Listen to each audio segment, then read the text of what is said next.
네, 보신 것처럼 지진으로 새벽잠을 자다 별안간 목숨을 잃은 사람 4만 6천 명을 넘어섰습니다. 그리고 이렇게 한순간에 내일을 빼앗기는 일이 흑해를 사이에 두고 있는 우크라이나에서는 1년 가까이 계속되고 있죠. 민간인 3만 명을 비롯해 전쟁에 참가한 10만 명이 목숨을 잃었거나 그럴 위기에 처해 있습니다. 게다가 이 숫자가 언제쯤 늘어나는 걸 멈출지도 알기 어려운 상황입니다. 자연재해보다 인간이 일으킨 전쟁이 더 많은 목숨을 앗아가고 있는데요. 전쟁 1년을 앞두고 저희 홍지용 기자가 다시 우크라이나로 들어가 취재하고 있습니다. 바로 연결해보죠. 자, 홍 기자, 조금 전 들어온 속보부터 확인해보죠.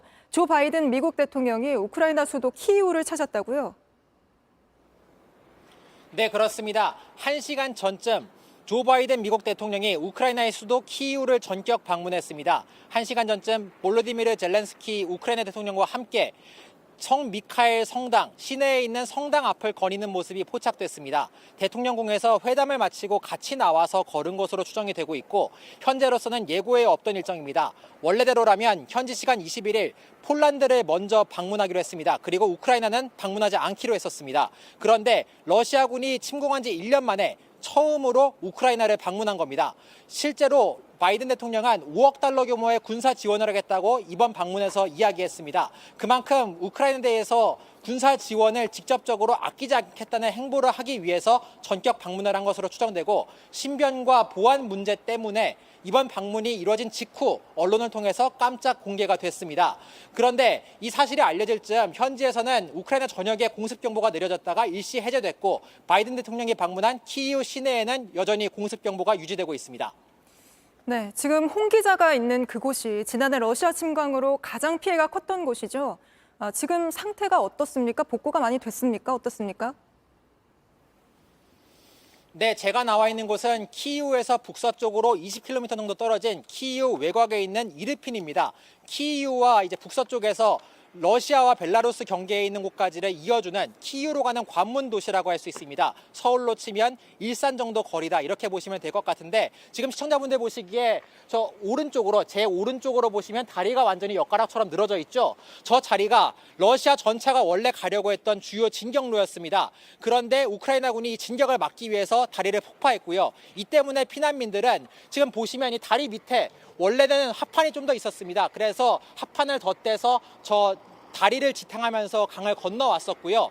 이 상황 때문에 당시 피난민들이 남겨놓은 물건들이 지금도 고스란히 남아 있습니다. 하나씩 보실까요? 여기 보시면 이 십자가가 보이는데 흰색 천이 덧대져 있습니다. 이 흰색 표식이 어떤 뜻이냐면 이 표지가 정말 공습만큼은 하지 말아달라.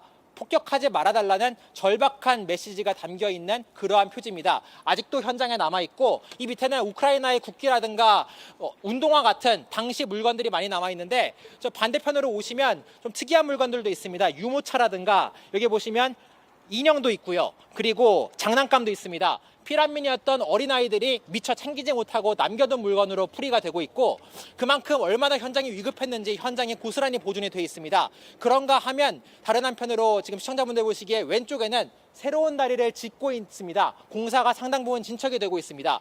그런데 이것만으로 복구가 많이 됐다라고 장담하기는 어렵습니다. 왜냐하면 도시의 70%가 파괴된 이르핀 저희 취재팀의 시내를 둘러봤는데요. 폐허나 다름없었습니다.